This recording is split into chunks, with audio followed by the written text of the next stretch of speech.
Beshem Hashem Nassem Natzliach, donc on va démarrer, Bezrat Hashem, la Mishnah, Daf Samech Dalet Amud Bet, Ola Taof, Ketzat Naasit,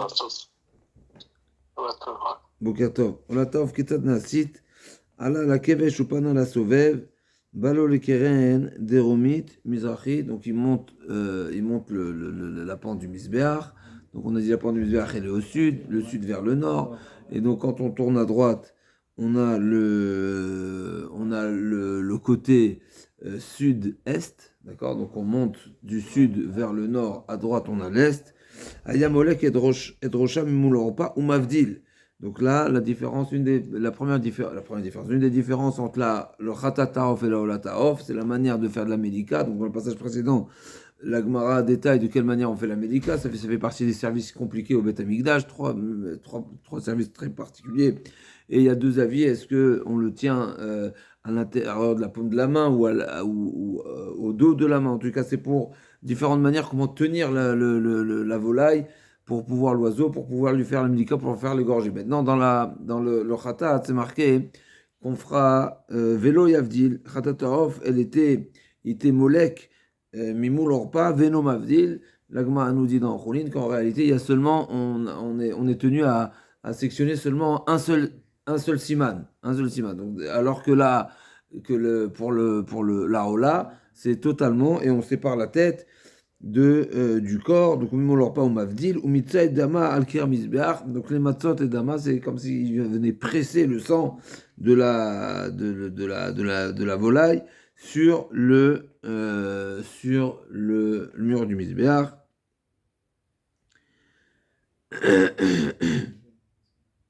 D'accord, donc sur les kir misbeach, vous êtes... Le mur du misbeach, la façade du misbeach, oui. כמזבח, ומצד המזבח, נטל את הראש והקיף בית מליקתו למזבח, וספגו במלח, donc il prend la tête, donc il est séparé. Donc נטל את הראש, והקיף בית מליקתו למזבח, donc il venait comme si on venait presser le sang qui s'y trouve à l'endroit donc de la shrita, donc de la melika, et ensuite sfago bamelach, et comme si qu'il venait éponger, alors c'est pas éponger, sfago c'est une éponge, mais il venait essuyer, comme si qu'on essuie la partie où il y aurait encore un reste de sang dans le sel, uzrako al gabeishim, et la tête donc qui est jetée sur le feu qui se trouve sur le misbeach. Balo la gouffe, maintenant qu'est-ce qu'il fait avec le corps de la volaille? Esir, ve'esir, et amoura, ve'etanotza, ve'et benamaim ayutzimima, ve'shechan ve'tadeshen. Donc il va retirer l'amoura. L'amoura, c'est ce qu'on traduit le zefek. Le zefek, c'est le jabot.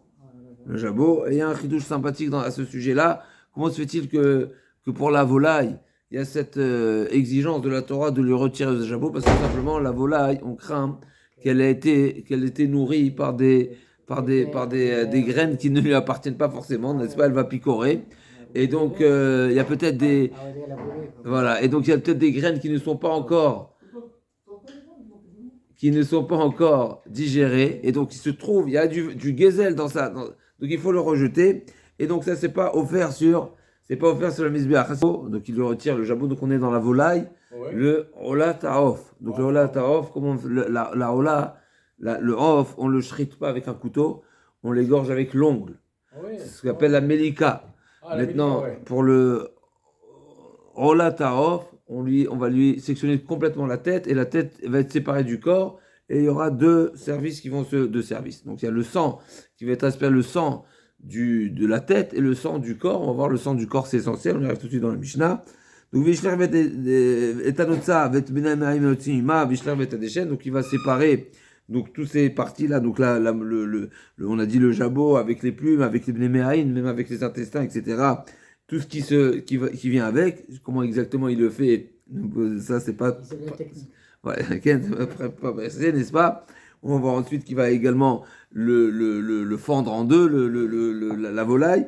Veishlechan betadeshen, donc cette partie-là n'est pas offerte sur le misbeach, elle est mise de côté betadeshen. Donc on a dit que ça faisait ça pouvait être à une distance de jusqu'à 30 amot d'où se trouve le Kohen, entre 20 et 30, 31 même, et du côté Mizrach chez la Kevesh, donc côté est, et Shisa, Velo Ivdil, et là, il va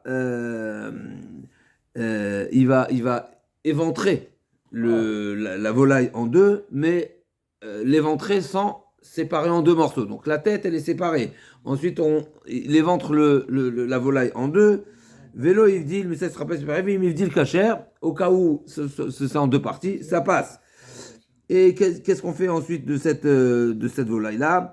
Sauf Go Bamelach, là aussi, de même qu'il a fait avec la tête qu'il a mis dans le sel, donc il a nettoyé dans le sel si on veut, là aussi pareil, il va faire pareil avec la volaille qui est déjà éventrée. Uzrako, Agabe, Aishim, et donc c'est une ola qui va totalement être consumée et qui n'est pas partagée au Kohanim, comme une ola, elle n'est pas partagée au Kohanim.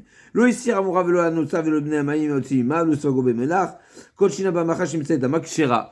S'il a manqué à toutes ces précisions là, tous ces devoirs, ces détails, qui sont justement de retirer le jabot. Comme on vient de dire que le jabot, il n'était pas offert, il ne méritait pas d'être sur le misbéar. Pourquoi? Parce qu'on craint qu'il y a des graines qui ne sont pas encore digérées, et ces graines-là qui sont volées, d'accord? Donc le propriétaire, même celui qui a un élevage, celui qui a des pigeonniers, n'est-ce pas? Eh ben, il n'est pas toujours. Il n'a pas toujours les moyens, même s'il est nourri, etc. Des fois, les oiseaux peuvent aller picorer et aller voler des graines, et donc ça n'ira pas sur le misbéar. Donc si on a manqué cette précision-là, et on a quand même tout mis sur le misbéar, mais c'est kasher. Tout ce qui est fait après ce qu'on appelle la zrika, ici c'est le mitsui, le zrika tadam, c'est kasher. Kol sheshina bamacha shimitzay damak shera, donc c'est l'essentiel. Yivdil bachatat, velo yivdil barola. Maintenant, la particularité qu'on a dit, qui différencie la rola du khatat, c'est que le khatat, la melika, c'était un seul siman, et on ne défaisait pas, on ne détache, on dépeçait pas. Non, sectionnait pas la tête du corps. Pour le khatat, la tête n'était pas séparée du corps, alors que pour la rola, la tête était séparée du corps. Donc s'il a inversé, il a séparé la tête du corps pour le khatat et pas pour le rola. Donc Ivdil bechatat, le Ivdil baola, pasoul. Ça, c'est un élément qui est indispensable. Mitzah damarosh, velo mitzah damagouf, pesoula. S'il a aspergé, donc mitzah, il a essoré, il a pressé le sang qui se trouve sur la tête, mais pas le sang du corps de la volaille, c'est pasoul. Ça veut dire que essentiellement, le corps qui doit être sur le mur du misbéar, sur le pan du misbéar, c'est le sang du corps. Mitzah gouf adam, velo mitzah dam agouf, velo mitzah dam arosh keshera. Par contre, donc s'il a manqué d'asperger le sang qui est de la tête, ça c'est caché. Khatataof, chez Melaka, chez l'olishma. Maintenant, on va revenir au sujet initial de la Maseret. On sait qu'au début de la Maseret, la Mishnah nous avait enseigné Kol azvachim shnizbachu chez l'olishman, kesherim ela shelo alou leshem baalim shem chova. C'est-à-dire que tout korban, admettons, un korban ola, et le Kohen il a pensé c'est un shlamim, ou vice versa, le korban est kasher. Seulement, ça n'acquitte pas l'offrande. C'est-à-dire, l'offrand qui s'est engagé d'offrir un korban ola, eh ben, il faut offrir un korban ola. Ah, le Kohen, il a pensé que c'était shlamim, eh ben, ça devient un shlamim. Donc, si ça devient un shlamim, ben, l'offrande n'est pas acquitté. Mais le korban reste kasher. C'est-à-dire quoi que le korban reste kasher? C'est-à-dire qu'on peut poursuivre le service.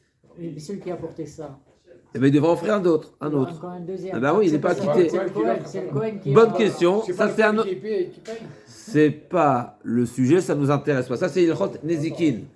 Il y a le Shulchan Aruch va ouvrir Choshen Mishpat, et quand on parle des dommages et dommages et intérêts, est-ce qu'il doit dédommager le Kohen ou pas? C'est un sujet à part entière. C'est pas ce qui nous intéresse ici. Ce qui nous intéresse, c'est savoir le Korban. Le Korban, il passe ou il passe pas? Donc la Mishnah nous disait Kol Korban chez l'Ishman Kesherim. Donc de manière générale, un Korban Ola, Shlamim, etc., où le Kohen a eu la mauvaise Kavana, ça passe. Ça n'acquitte pas l'offrand, mais ça passe. À l'exception de Khatat, parce qu'il est nominatif, et le Korban Pessah, il est nominatif également, et d'après certains, le Korban Hacham également. Donc c'est des Korban nominatifs. Donc un Korban nominatif, si on n'a pas eu la bonne pensée, ça passe pas. Donc ça c'est... Et la Mishnah nous dit ici, la même règle qu'on a appliquée pour les bêtes, on applique également pour la volaille. Donc on retrouvera la même différence. La Ola, qui a été shritée avec la mauvaise intention, ça passe. ça n'acquitte pas, mais ça passe, le korban est cachère, alors que pour le khatat, mauvaise intention, c'est-à-dire que le Kohen n'a pas pensé à la bonne personne, ou il n'a pas pensé que donc c'est pas le korban de Reuven, il a pensé que c'était Shimon, ou bien il a pensé que c'était un Ola alors que c'était un khatat, et bien le korban il est invalide, et donc on stoppe le service, on ne le poursuit pas le service. Donc ce que la Mishnah nous dit, Khatat ha'of chez Melaka chez l'olishma. Donc s'il a fait la Melika au moment de la Melika chez l'olishma, donc on sait que pour la bête on avait mentionné qu'il y avait 4 services, 4 étapes du korban. Il y a la shrita, il y a la kabbalah, donc c'est le recueil du sang, il y a la holacha, le déplacement vers le misber, et la zrika. Donc la zrika tadam. Pour la volaille c'est pareil. La Melika elle remplace la shrita. Après, effectivement, il n'y a pas de kabbalah parce qu'on ne recueille pas le sang dans un ustensile. On va le faire directement à même la volaille elle-même sur le misbéach. Mais en tous les cas, ces différents services-là, ils sont en parallèle. Et donc, si pendant un des services, la pensée du Kohen n'était pas au rendez-vous, il s'est trompé, il n'a pas pensé à la bonne personne, il n'a pas pensé au bon korban, et bien ça valide le korban pour le khatat. Et pour le hola, le korban reste caché, mais ça ne l'acquittera pas l'offrand. Donc elle nous dit la Mishnah. Oui. Khatataov shemelaka shelo lishma. Oui. Donc khatataov shemelaka. Donc au moment de la Melika, donc au moment où il est d'égorger la volaille. Shelo lishma. Mitzadama. Donc l'aspersion. Shelo lishma. Ou bien lishma ve shelo lishma. Ou bien une partie lishma, une partie shelo lishma. Ou dans cet ordre-là, ou dans l'autre ordre. On a dit Shabbat que on avait vu dans la Gemara. Que c'est important, cette précision elle est intéressante dans la Mishnah, on l'avait déjà mentionné dans les pages précédentes, au début de la Maseret, c'est que la Gemara elle fait une sérichuta. Pourquoi on a besoin de nous enseigner si le début il a mal été fait ou le début il a bien été fait mais la suite n'a pas été bien fait? Pourquoi on a cette différence entre le début et la fin? Dis-moi, si une partie n'a pas été bien fait, c'est pas bien fait. Il y a cette précision là qui est intéressante, que quoi, des fois on aurait pu penser, la Gemara elle utilise cette sérichuta dans Stama. En tous les cas, quelqu'un qui commence bien, on sait que dans la Torah on a trouvé que tout va selon le début. Tout. On sait, c'est la notion du chinour, de l'inauguration. L'inauguration, on déclare et on affirme et on statue la chose et ensuite, ça suit une direction. Donc on va selon le début. D'un autre côté, on voit qu'on va selon la fin. C'est-à-dire quand par exemple, Akol Olech Achitum, on dit qu'on va selon la finalité. En mitzvah nikret el Hashem gomra, etc. Il y a toutes sortes d'expressions où on voit que la finalité. Alors, c'est important de nous préciser. Et le début, c'est très important, mais ça ne suffit pas. Et la fin, ça peut être aussi également, ça peut statuer la chose, mais ça ne suffit pas. Il faut du début à la fin une bonne pensée. Et si la pensée, on a eu une sortie de route au cours du service, eh ben ça invalide pour le khatat et ça n'acquitte pas pour la hola. Donc khatat off. Chez Melaka chez l'ishma, mitzadama chez l'ishma, ou bien l'ishma chez l'ishma, ou chez l'ishma l'ishma. Chez l'olishma, velishma, pesula, olataof, kshera, ou bila shuatal labalim shem chova. Donc pour la khatat, le korban est invalide, on ne poursuit pas le service, alors que pour le hola, c'est kasher, mais ça n'acquitte pas l'offrand. Echat khatataov, echat olataov, shem lakam shimitzed daman lechol, davar shedarko lechol. Donc que ce soit le khatat ou la hola, et il a fait au moment de la Melika, ou au moment du mitsouy, du dam, au moment de l'aspersion, donc la. Ok. Alors il a pensé les echol d'avar chez Darko les echol. Donc là on passe à l'autre type d'invalidité, c'est par la pensée. Là on a parlé de chez l'olishma. L'ishma, c'est la pensée de quel korban et pour qui. Comme ça, on parle de l'ishma. Le shem zevar et le shem de l'offrand. Ça c'est le lishma. Maintenant il y a d'autres pensées qui peuvent invalider un korban. C'est ce qu'on appelle la grande famille de pigoul. C'est quoi pigoul? Consommer ou faire un service hors temps, hors lieu. C'est deux types de... D'accord. Maintenant, qu'est-ce qui s'appelle une pensée qui est invalidée? C'est seulement une pensée de quelque chose. Celui qui a pensé consommer quelque chose hors temps, hors lieu, c'est seulement s'il a pensé consommer quelque chose qui est consommable. S'il a pensé quelque chose de pas consommable, comme par exemple les sabots et de la bête, etc., est-ce que ça s'appelle consommer, ça invalidera? Non, c'est pas quelque chose qui est consommable. Ok, c'est ce que la Mishnah va nous détailler. Donc, Echad Khatataov, Echad Olataov. Ou bien il a pensé à offrir quelque chose qui est offrable, c'est-à-dire qui va sur le misbéach. Donc à nouveau, une pensée inappropriée, elle est relative à une certaine aptitude de la chose. C'est-à-dire seulement si on a pensé consommer quelque chose qui est consommable hors temps, hors lieu, que tu es dans l'erreur. Ou bien tu as pensé offrir quelque chose qui est offrable pas comme il se doit, là c'est un problème. Mais si tu as pensé de faire n'importe quoi, ça n'a pas d'impact. Donc la pensée a un impact seulement quand tu déroutes quelque chose qui est censé être fait, qui est censé être fait d'une certaine manière. Toi, la pensée, elle était inappropriée, elle était pas sur les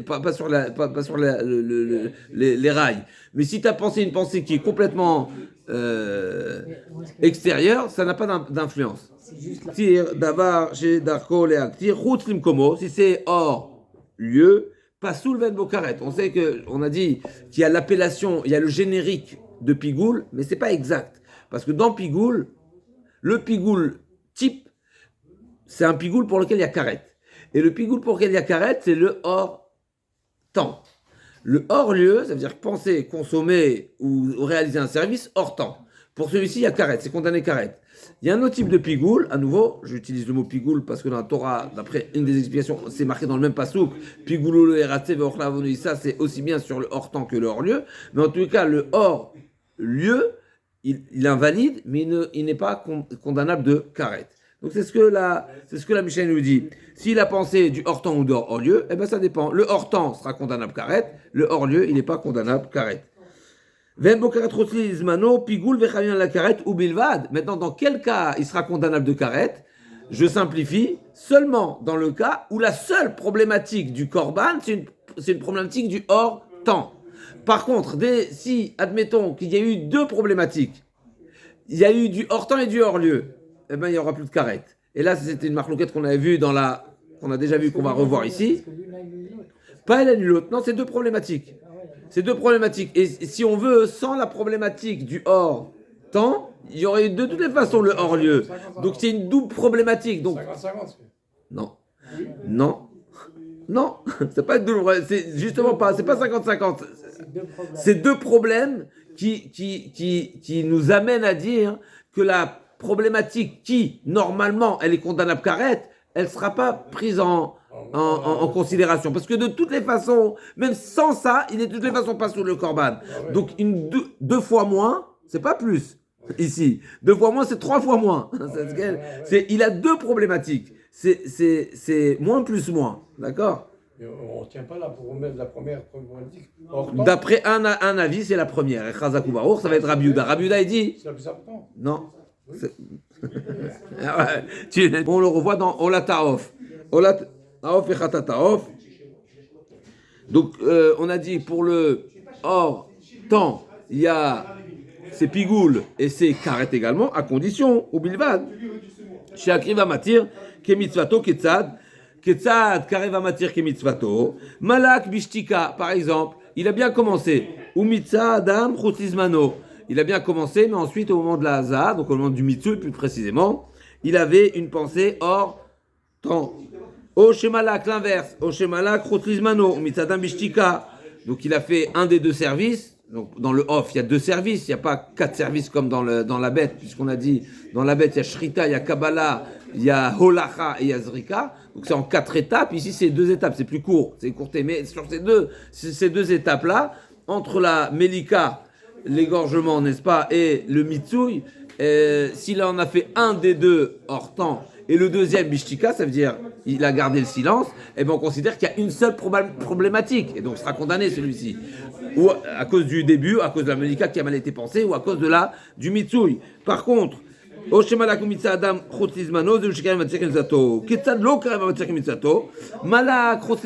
par contre, dans le cas où le début de toutes les façons il a mal été opéré. Pourquoi? Parce qu'il a pensé du hors lieu. Et la suite, Umitza Adam, Chutzizmano, et la suite au moment de l'aspersion, au moment de la, oui, du Mitsui, ok? Mitsui, c'est presser le sang sur le Misbéar. Chutzizmano, Oshemalak Chutzizmano, ou inverse, il a commencé par du Chutzizmano. Au moment de la Melika, il a égorgé Chutzizmano, et ensuite il a fait du Chutzimkomo, donc dans un sens ou dans l'autre, ça ne change pas. Oshemalak Umitza Adam, Chutzimkomo. Khatat Aof chez Melako chez Olishma ou Mitza Adam Choutizmano. Maintenant, dans du Khatat, on a également un autre paramètre qui rentre en compte, c'est l'Olishma. Parce qu'à nouveau, on a dit qu'il y a deux types d'invalidité, deux types de pensée. Il y a l'Ishma et il y a pigoul, chazak, hors temps, hors lieu, c'est une catégorie, et il y a le nom du korban et le nom de l'offrande. C'est deux types de pensée. Maintenant, pour le khatat, la pensée qui est relative au nom du korban et au nom de l'offrande, il est essentiel, puisque s'il y a une erreur à ce sujet-là, à ce niveau-là, ça rend invalide. Donc admettons qu'au moment de la shrita, il a pensé du hors temps. Et ensuite, dans la suite du service, il a pensé que c'était pas pour l'offrand en question. Il a pensé Reuven ou Shimon ou vice-versa. Et bien, de toutes les façons, le korban, il est invalide. Et donc, ça ne le condamnera pas, même si, au départ, il a déjà fait un hors temps. חטאתו שמלכו של לשמו מצד אדם של חוץ לזמנו, שמלך חוץ לזמנו מצד דמו שלו לשמו, שמלך הוא מצד אדם שלו לשמה, זהו שלא קרב המצב מצוותו, et donc il ne sera pas condamné karet. לאכול כזית בחוץ, כזית למחר. Il a pensé consommer une partie à l'extérieur, donc c'est Chutzlim Komo, et une partie hors temps. Donc il est dans deux erreurs, là aussi pareil. Ou bien Kazait Bachut, Kazait Lemacha, ou Kazait Lemacha, Kazait Bachut, dans un sens ou dans l'autre. Ça ne change pas par quoi il a commencé. Finalement, il y a deux problématiques. Kachatzi Zaïd, Mechila, Kazait Bachut, Kachatzi Zaïd Bachut, ou Kachatzi Zaïd Lemacha, là, il ne sera pas condamné pour une autre raison. Pourquoi? Parce que c'est seulement Kachatzi Zaïd, c'est une demi-Zaïd, c'est pas une. Ken? Kachatzi zaït lemachar, kachatzi zaït bachut, pasoul ven bo karet, il n'y aura pas de karet. Amar Rabbi Yehuda zaklal, là on arrive à la position de Rabbi Yoshua. C'est Rabbi Yehuda, chazak. Il y a Rabbi Yehuda dans la Mishnah, il y a Rabbi Yoshua ici. Rabbi Yehuda zaklal. Imar shevet azman kadma, s'il a en première position, il a invalidé le korban par une pensée hors temps, et ben là il sera condamné. Il marche avec Azman, kadme marche avec Makom, Pigoul vechamim al-karet. Il marche avec Makom, kadme marche avec Azman, pas sous le Bokaret. Donc ça c'est la position de Rabbi Yehuda qu'on avait déjà vu. C'est exactement copié-collé avec ce qu'on a vu pour les animaux. C'est pareil. Les bêtes ou les volailles, c'est la même. Les echol kachati zaït, encore une précision également qu'on a vu. Les echol kachati zaït, velaktir kachati zaït. Faire une consommation hors temps ou hors lieu de la taille d'une demi-olive et de faire une offrande d'une demi-olive, d'une taille d'une demi-olive. Est-ce que ça s'associe, ça se cumule ou pas? Ça se cumule pas, c'est deux choses, c'est deux services, exactement, c'est deux khatis qui ne se cumulent pas. Chez En, Achila, Ve'aktara Mitzarfin, la consommation et la consommation, c'est pas, ça s'associe pas, c'est deux domaines. Ve'ikrivo, la Gemara, elle vient détailler ici. Donc Malak et Drosho, donc on va développer ici ce qu'on vient de voir avec la manière d'égorger la volaille et d'asperger son sang, de presser son sang plutôt sur les côtés du misbéach. Donc chez Neymar, Vikrivo, Matamou la fiche chez Neymar, Vikriv, Minatorim Binayona, Yakol Mitnadev, Ovlo Ifrod Mishne, Peridin, Tamoulomar, Vikrivo. Donc c'est marqué, Vikrivo c'est au singulier. Il l'offrira. Pourquoi c'est important de dire Ikrivo? Ikrivo, c'est on décompose, c'est Veikriv auto. D'accord? Veikrivo, le vav, c'est Veikriv auto. Comme en français d'ailleurs, on m'a dit le faire d'alot, c'est il offrira l'oiseau ou il l'offrira. C'est quoi le L? C'est l'oiseau. Et bien là aussi pareil. Veikrivo, il l'offrira. C'est quoi? C'est au singulier. La Gemara nous dit pourquoi il était important de mentionner Veikrivo. Parce que c'est marqué, on a vu dans d'autres trucs, c'est marqué. À chaque fois qu'on parle de volaille, à chaque fois, où il y a une grande partie, ouais, c'est marqué au pluriel. À chaque fois, c'est par paire. Donc là, Douma nous dit, j'aurais pu penser qu'à chaque fois, de la volaille, ça ne s'offre que en paire. Veikrivo, me dire même à l'unité. יכול המתנדב עוף לא יפחות משני פרידין, תמוד לומר ויקריבו אפילו פרידה אחת יביא אל המזבח, מה תמוד לומר? אפילו פרידה אחת יביא למזבח. מה תמוד לומר הכהן? לקבוע לו כהן שיכול ולא דינו. ומה בין צאן שקבע לו צפון, לא קבע לו כהן, עוף שלא קבע לו צפון, הם יודעים שלא יקבע לו כהן. C'est pourquoi il était important de préciser Hakohen? C'est parce qu'on aurait pu faire un raisonnement si déjà pour l'animal, la bête, petit bétail, gros bétail, la Torah elle a imposé un lieu de shrita, c'est au côté nord, comme on a dit, Koché Kanashim, Shritatan Batsafon, que ce soit le Khatat, que ce soit la Rola, Shritatan Batsafon. D'accord? Alors que pour la volaille, non. La Torah n'a pas exigé. Ce qu'on a dit pour les Ophot, il n'y a pas la Torah n'a pas imposé. Donc j'aurais pu dire que également la Mélika, elle ne se fera pas uniquement que par le Kohen, parce que déjà pour les bêtes, n'est-ce pas, pour la shrita de la bête. C'est pas le Kohen qui doit faire la shrita. C'est pas marqué Veshachat Kohen. C'est la halakha, n'est-ce pas, qui a été révélée. C'est pas marqué, c'est le Kohen uniquement. Donc même le Israël peut faire la shrita. Donc j'aurais pu dire que là aussi pour la volaille, à plus forte raison que la Torah peut-être n'aurait pas d'exigence. Donc si c'était pas marqué à Kohen, j'aurais dit que tout le monde peut faire la médika, comme je que non. Chez Yachol Valodinu, Uma Benson. Chez Kavalo Tzafon, lo Kavalo Kohen, of chez lo Kavalo Tzafon, enodin chez lo Ikvalo Kohen, Talmud Lomar, ha Kohen, l'Ikvalo Kohen Bemlikato, c'est seulement le Kohen qui est en mesure de faire la Melika. Donc même si la Melika c'est parallèle à la Shrita, dans le sens de l'offrande, malgré tout, la Shrita elle se fait par n'importe qui, alors que la Melika uniquement par le Kohen. Nous, ce qu'on cherche maintenant, c'est comprendre le texte. C'est marqué Veikrivo. J'ai entendu la question. Ça, je t'ai répondu, c'est là-haut. Voilà. Moi, ce qu'on vient ici, ce que la Gemara vient faire, c'est une étude de texte. Veikrivo. Pourquoi c'est marqué au singulier? Réponse, parce qu'habituellement, si ce n'était marqué Veikrivo au singulier, j'aurais dit il faut une paire. Pourquoi c'est marqué à Kohen? C'est évident. Non, c'est pas du tout, c'est pas évident. J'aurais dit que c'est un service qui peut être fait par n'importe qui. Non, à Kohen, uniquement le Kohen. Pourquoi j'aurais pu me tromper? Parce que j'aurais fait un raisonnement a fortiori. Ici, déjà, pour les bêtes, il n'y a pas besoin de Kohen. Là, c'est pour ça qu'il est marqué à Kohen. C'est quoi le Melika? Ou Malak, c'est marqué Malak. C'est quoi la définition de Malak? Là, on ouvre un dictionnaire à nouveau, on fait l'étude de texte. C'est quoi Malak? Yachol Besakin, peut-être avec la volaille, elle est également égorgée avec un couteau. Vedinu, Umaim Shrita Shelo Kavalo Kohen, Kavalo Keli, Melika Kavalo Kohen, Udin Kavalo Keli. La Gemara là aussi a dit, il y a lieu de penser que la Torah, elle va exiger d'utiliser un ustensile. Pourquoi? Si déjà, la Shrita d'une bête, où la Torah n'a pas exigé le Kohen, mais la Torah elle exige que ce soit fait avec un ustensile. Eh bien, à plus forte raison, la Melika qui doit être faite uniquement par le Kohen, eh bien, qu'il faudra un Keli. Alors, vous allez me dire, c'est quoi l'idée du Keli? On sait que le Keli, de manière générale, un Kli Sharet, un ustensile qui est un ustensile avec lequel on fait le service, c'est ça qui est Mekadesh, c'est ça qui est sanctifiant. Par exemple, on a vu pour le sang, pour le couteau, c'est pas ce qu'on va dire au final, mais on aurait pu penser que, comme on a vu par exemple pour le recueil du sang, le sang, comment il devient kadosh? Quand il est recueilli. C'est pour ça qu'ensuite, s'il est versé, je peux le récupérer à nouveau. Pourquoi? Parce qu'une fois qu'il a été recueilli, il est recueilli. Par contre, si c'est versé directement, ben là aussi j'aurais pu penser. Donc je vois que l'ustensile, il a sa part dans la démarche. Donc il a une importance. Donc j'aurais dit, si la Torah elle a exigé que la Melika soit faite par un Kohen, peut-être que il faudra également procéder uniquement avec un ustensile et pas sans ustensile. La Gemara a dit, Talmud Lomar, Kohen ou Malak, Enodin Sheikvalo Keli, Talmud Lomar, Kohen ou Malak, donc c'est Kohen qui est molek, sans ustensile, directement c'est, d'accord, par le Kohen, c'est le Kohen qui fera directement, sans ustensile, sans moyen extérieur. Amarabia Akiva, Vechit Ale Adatra, Shezar Karev Legabe Mizbeach, Elamatum Glomar, Kohen, Shete Milika Beatzmo Shel Kohen. Donc c'est quoi comment j'apprends de ce pasouk-là? Ou Malak à Kohen. Comment c'est Malak à Kohen? Parce que forcément, Malak Veiktir Mechila, du fait que c'est marqué ou Malak Veiktir, donc il y a une juxtaposition, il y a une suite, comme si sans interruption, c'est le mollet qui fait la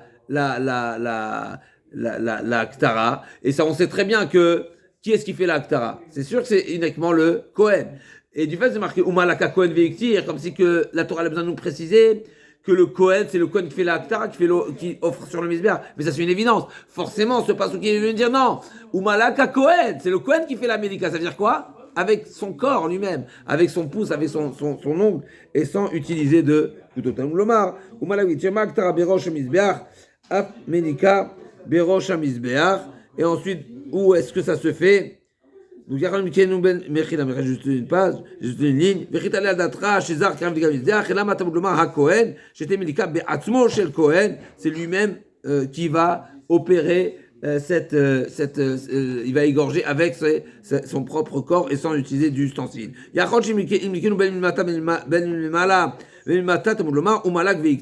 Deuxième enseignement, Umalak veiktir, cette juxtaposition, c'est qu'à l'endroit de l'Aktara, donc c'est où on est maktir sur le Mizbeach, et ben c'est également là-bas qu'il va faire la Melika. Ata Omer, Ma aktara berosh mizbeach, melika berosh mizbeach, umalak mimul oref, ata omer mimul oref, o enoela minat tsavar. Donc, moul oref, c'est quoi le oref? C'est quoi le oref? C'est la nuque, le tsavar, c'est la gorge. Donc, comment il fait la melika? Donc, c'était cette partie qui est compliquée, techniquement qui est compliquée. Et le minat tsavar, vedinu, nemar kan ou malak, nemar lan ou malak, malalan mimoul oref, afkan mimoul oref. Donc là, comme elle a dit, on fait un parallèle avec le khatat. Et imale alan, molek, veno mavdil, afkan, molek, veno mavdil, tamoud lomar, ou malak veiktir, magtara, roche le atmo, vigouf le atmo, af melika, roche le atmo, vigouf le atmo, vegouf le atmo. Donc la Gemara a dit non, c'est vrai qu'on apprend un point de comparaison avec le khatat, mais il y aura quand même un point de différence. Pourquoi? Parce que là, malak veiktir, et donc de même que la de même que Mechila, de même que la Mechila,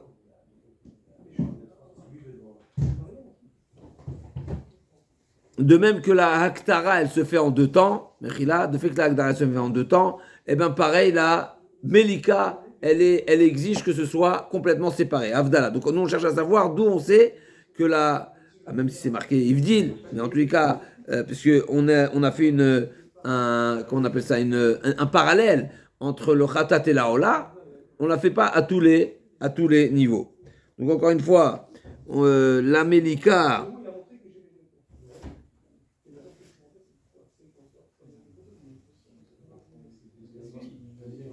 donc dans la Taof, la Torah n'a pas précisé où se fait la Melika. C'est seulement dans le Khatat. Mais on a fait une comparaison avec Umalak ou Malak. De même que Malak dans Khatat, c'est Moula Oref, et là aussi c'est Moula Oref, même si c'est pas explicite. Ah, tu vas me dire, si tu fais une comparaison avec le Khatat, elle va jusqu'au bout, et tu vas dire la même Melika qui fait pour Khatat et fait pour là. Non, c'est pas pareil, parce que on reste dans la Ola, on a trouvé que la Ktara, elle est en deux temps, donc forcément, la Melika également impose une séparation totalement de la tête du corps. C'est ça la définition de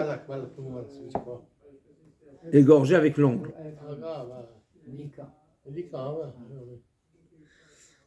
Uminaïn, Shaktara tarosh be'atmo vegu be'atmo. Et d'où tu sais que pour la Aktara, toi tu me dis que la Melika, elle est en parallèle avec la Haktara. Et la Aktara, elle est en deux temps. Mais qui t'a dit que la Aktara, elle est en deux temps? Dans quel passage c'est marqué?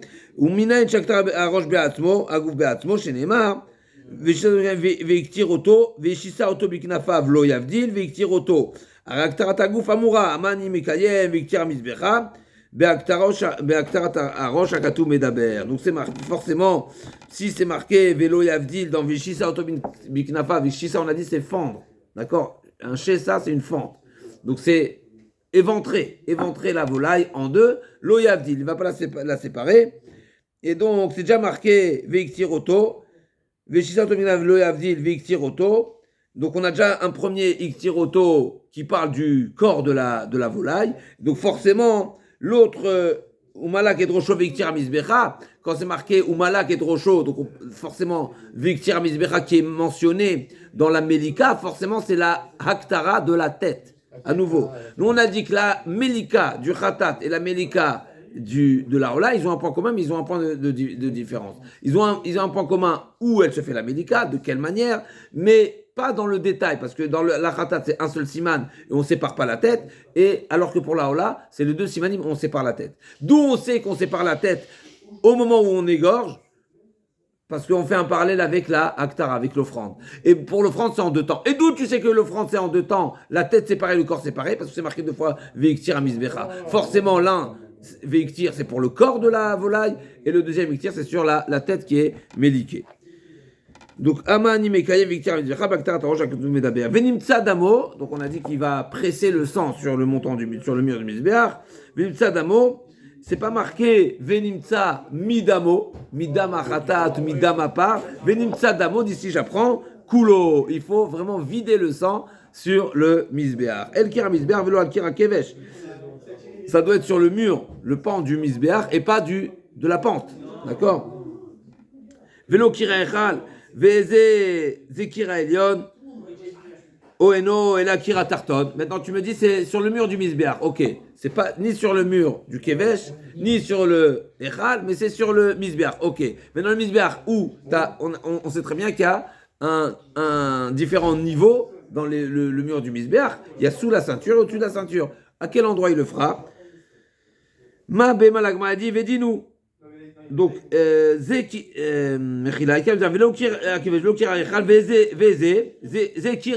donc on a dit, pour se rappeler, un mémo technique, Rolat Arof les Ma'ala.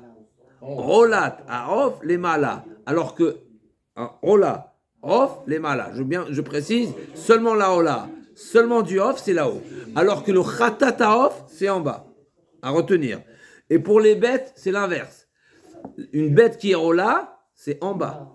Et le khatat, c'est là-haut. Donc c'est inversé entre le khatat et la hola, entre les ofot et les bémot. Et l'agma, c'est justement ce qu'elle va faire comme développement. L'agma dit où se fait l'aspersion, en tout cas le pressage de sang sur le mur du misbeach. En haut ou en bas? L'agma dit, mais je peux faire un raisonnement. Si déjà, vedinu, ma béma, chez khatata le mala, si déjà pour la bête.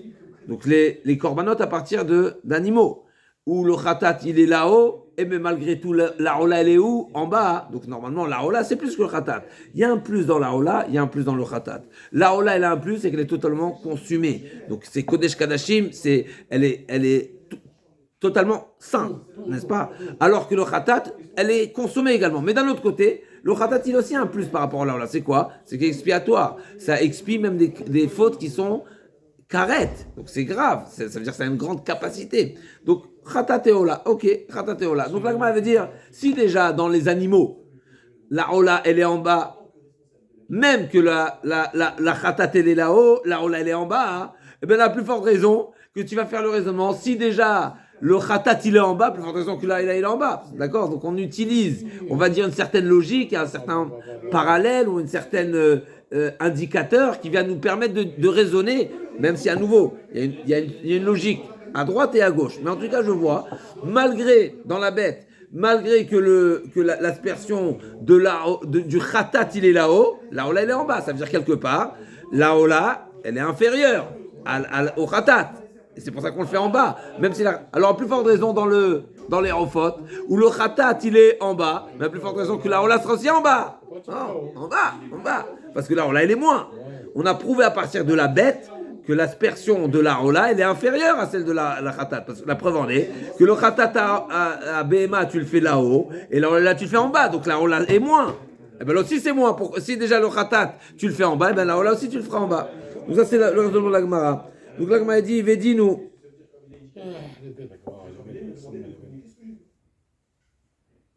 Donc Vedinu, Uma Bema, donc au milieu des grandes lignes. Vedinu, Uma Bema Shechatata, les Marla, Olata, les Mata, Of Shechatato, les Mata, et Nodin Sheolato, les Mata. À plus forte raison que l'aspersion du sang de la volaille, Ola, sera également en bas. La Gemara dit, Tabuluma, Umalak Veiktir, Venim Tzadamo, Umalak Veiktir, Venim Tzadamo. On apprend de ces trois étapes du service, Umalak Veiktir. On apprend que la Melika, elle est avec le corps, Malaka Kohen, Veiktir, que c'est là-haut, et on apprend Malak Veiktir, Amisbecha, Venim Tzadamo, que le Mitsui, de même que la Aktara, elle est où, elle est là-haut, et ben le Mitsui aussi sera là-haut. D'accord? Donc on apprend qu'en réalité, de même que l'offrande, c'est une suite qui nous enseigne qu'au même lieu où se fait la Melika, se fait la Aktara, se fait le Mitsui, donc tout là-haut. Donc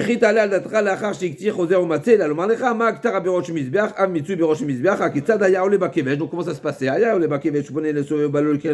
Comme on a dit, il monte côté sud et il va du côté droit, et donc il a l'angle sud-est à sa droite. Molek est trop chaud, c'est là-bas, et Drosha, Mimoulor pas, c'est là-bas qu'il faisait la Melika, il égorgeait la volaille. Ou Mavdil, il s'est par la tête. Ou Maté, Midama, Alker Ramizbeach, et là il faisait, il pressait la volaille sur le côté du misbeach. Et si il a fait en bas à ses pieds, c'est-à-dire en dessous de parce qu'on est sur le sovev, n'est-ce pas? On est sur le sovev, donc on est sur la ceinture. Donc s'il a fait en dessous de ses pieds, c'est valable quand même.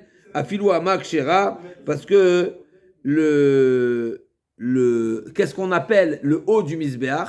Le haut du misbéach, c'est pas à partir de la hama, c'est à partir d'une hama en dessous du sovev. À nouveau, le sovev, c'est comme le balcon, on va dire ça comme ça, qui était la ceinture du misbéach.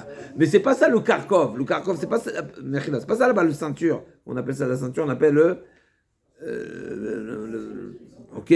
La ceinture du misbéach, elle démarrait. La ceinture, le démarquage, la démarcation, Ouais, le point de- qui définissait où c'est la partie supérieure, c'est une hama en dessous de ce balcon. Donc on a la hama, on a le balcon, n'est-ce pas, qui s'appelle le sovev, qui contourne le misbéach, ce balcon-là. En dessous du balcon, on a une hama de mur. À partir de cette hama-là, c'est déjà le haut du misbéach. Donc même s'il a fait le sang en dessous de ses pieds, c'est-à-dire en dessous du sovev, en dessous du balcon, ben le balcon, ça reste toujours la partie supérieure. D'accord.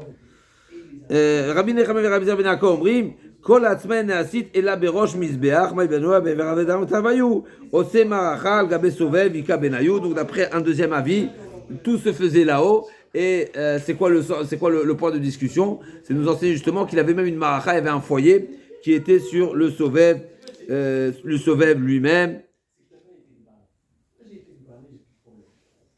Donc la question est de savoir justement, est-ce que on offrait la volaille elle-même, est-ce qu'on peut faire un foyer, est-ce que le sovev également s'appelle sur le misbéach? Ah oui, D'accord? Donc on avait déjà rapporté que dans la Torah il y a deux psukim qui a priori ne sont pas en phase. D'un côté c'est marqué de faire au pied du misbéach et d'un autre côté c'est marqué à la misbéach. D'accord? Ça c'était pour la shrita.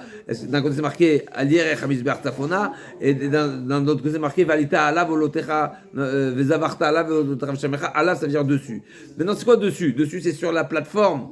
La grande plateforme ou même le sovev, ça s'appelle déjà sur le misbéach. Donc c'est une discussion et c'est ce que la Gemara elle interprète ici le point de discussion. Juste quelques lignes encore. Tanoura Banan, Balo la gouffe. Donc on a dit qu'il y avait la hola, elle était séparée en deux et on le séchait le sang sur le sel et c'était offert en deux temps, la tête et le corps qui étaient séparés ensuite en deux. Balo la gouffe Tanoura Banan, Vetirim Benutata Zouzefek. Donc on a dit que le zefek c'est le jabot. Le jabot, il était retiré avec les intestins. Donc, c'est pas là. D'accord? Yachol, Yakdir, Besakin, Vetle. Nous, Tanoumar, Benotsata. Comment tu l'enlèves? Est-ce que tu vas avec un couteau, tu vas comment on appelle ça, décortiquer? N'est-ce pas? Non. Et donc, il va retirer vraiment que le zefek, c'est-à-dire que le membre intérieur, le jabot intérieur. Donc, est-ce qu'il va faire une opération pour retirer le jabot et retirer l'intérieur? Non. Tanoumar, Benotsata, c'est avec la plume, c'est-à-dire que c'est tiré de l'extérieur, depuis l'extérieur. Talmud Lomar, Benotata, Notel et Anotzaima, Abayusi Ben Hanan Omer, Notlav Notel Korkobana Ima, et il prend également le Korkevan, Mechila, Notel Korkobana Ima. D'accord, donc là, d'après Deber Bishmel Tana, Benotsata, Benotsachela, donc c'est vraiment avec la Notza. Et donc il ne retire pas plus que la peau donc, qui est en face du jabot et il ne va pas retirer le korkevan.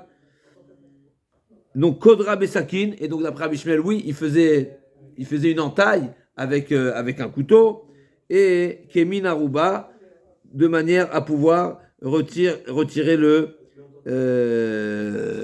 jabot, uniquement le jabot, c'est ça ce qui était retiré. Ok, on se retrouve demain pour la suite. Shisa Velo Evdil. Donc ça c'est la suite où on va éventrer la volaille en deux.